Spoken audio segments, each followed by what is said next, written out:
Are we a world leader in climate change and activism? Maybe in 2018 we were taking a leading position, but it's pretty clear now that we're not.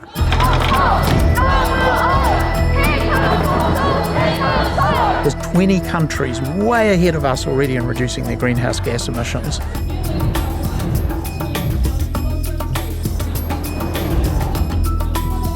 We'll be the generation that deals with the impact of the past generations. At some point it's just going to be too late, so we have to take action.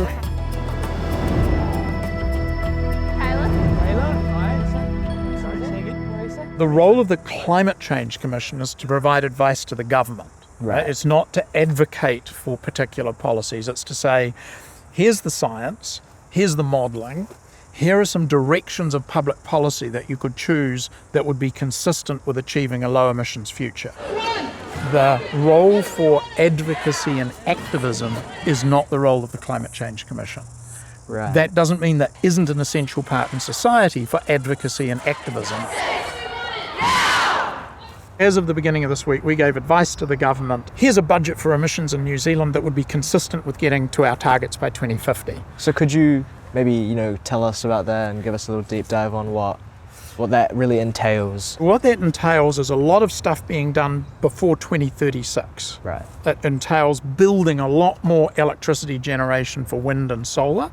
That requires consenting, that requires capital, that requires technical skills, and it requires the government to create a degree of certainty so the private sector will make those investments. So all of that is part of this decarbonisation through electrification. In addition, if we're going to achieve that outcome by the late 2030s, we're going to have had to make a lot of progress in getting transport emissions down, shifting away from internal combustion engine cars, right? Now, whether that's going to be in battery cars or fuel cell hydrogen cars, it doesn't really matter. What is important is we're not burning liquid fossil fuel to get around. Today, what we have to do in order to be there by then is we have to make sure that we build the charging infrastructure for the cars so that people know they can recharge their cars on the way. We need to be bringing into New Zealand more of the low emissions cars and making it harder and more difficult to bring in high emitting cars. So what can we as young people do to make some change in this climate space?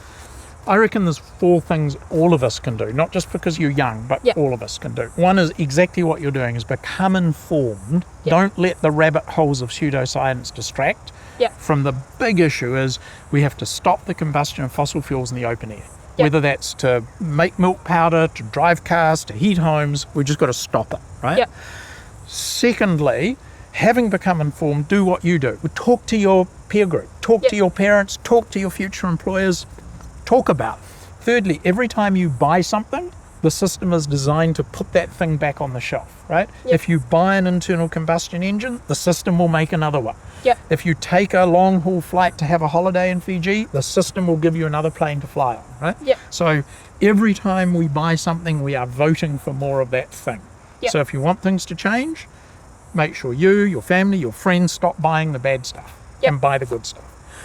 Who you go work for really matters. Young people have leverage about the employers they choose to work for and the stories they tell about their employers. And finally, you get the people you vote for. At least in a democracy, it is true that who you vote for shows up after the election. Climate justice! When do we want it? Now! What do you want? Climate justice! When do Some people think that New Zealand is just too little to matter. And would you say that is the case? Or? The first thing to say is every tonne of greenhouse gas emissions matters wherever it comes from. Whether it comes from China, India or New Zealand, a tonne is a tonne. As far as the planet is concerned, every tonne is the same. Secondly, the argument that we're too little and it doesn't count would mean that every soldier that ever fought in a war from New Zealand wasted their time and their life, because we never changed the outcome of any war. So I don't ever buy the argument we're too small to matter. But I would also make the case that it is in our own self-interest. So the most recent work from the Climate Change Commission says if we stop combusting fossil fuels at ground level for transport, we'll reduce our healthcare costs by $2.7 billion a year by 2035. That irrespective of what China does, because we're the ones who breathe that crap. So if we stop combusting fossil fuels at ground level for transport, we get the benefit as well as the planet. In addition, if we move from fossil fuels to renewable sources of energy to heat our homes and do our business, household energy bills will be $2 billion lower by 2035 than they would otherwise be. That's on us. That's our benefit. So we have to move away from this idea we're too little to matter and it's all about obligations to others to go, no, it's in our own self-interest. Now, who's in the way? Some stakeholders with vested interests selling us crappy technology need to get out of the way and help New Zealanders get this clean tech rolled out fast. The options we have available, like the electric and hybrid cars, how are they actually stacking up against these vehicles that combust fuel? Tesla got the big brand and got the big name, but actually when it comes to affordable, low-cost cars, they're going to come out of China and they're going to come in volumes. So at the moment there's about 100,000 battery electric cars in New Zealand, low emissions cars, hybrids and so forth, out of 4.2 million. So it's, two-fifths of fifth so not much. But as those prices come down, the operating costs of these cars are so much lower. The maintenance costly. You don't have fan belts and radiators and heat and all that stuff going on. So you can get 1 million kilometres out of an electric motor. Yeah. There's no internal combustion engine is going to give you 1 million kilometres, right? Yeah. Once that battery technology begins to get lighter and hold more energy, then you're going to find these cars are cheaper to run and cheaper to buy. So what can the agriculture sector do to reduce their emissions? Well, we already know, say in dairying, right, that there's a wide variety in dairy herds between low-emitting herds that have about 8 kilos of greenhouse gas emissions per kilo of dairy protein and high-emitting herds that have as much as 18 kilos of greenhouse gas emissions per kilo of milk protein. Yeah. We need to share the best practices, the best breeding, the best feeding regimes, and in some cases choose not to use poor land that's associated with high-emitting herds. Yeah. And we can get that 18 down closer to 12, and that's a massive reduction in emissions across the entire herd with no loss of output.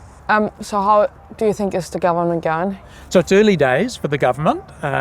They've indicated some things they don't want to do and they've stopped doing. By the end of this year, they have to have shown New Zealand an emissions reduction plan that would be consistent with the budget which is already in place for the period 2026 to 2030. And one of the jobs the Commission has will be to monitor progress against that plan to achieve the budget. Are you optimistic looking into the future? I am very optimistic for New Zealand. I think New Zealand has significant opportunities to create a thriving, low-emission, climate-resilient future for this country. I think the world is going to be very challenged, and there are some countries in the world that are going to struggle. But for New Zealand, I'm an optimist. Thank you. Thank you. Great Thank questions. you very much. Well done. Thank you so much. Well done. Keep up the interest.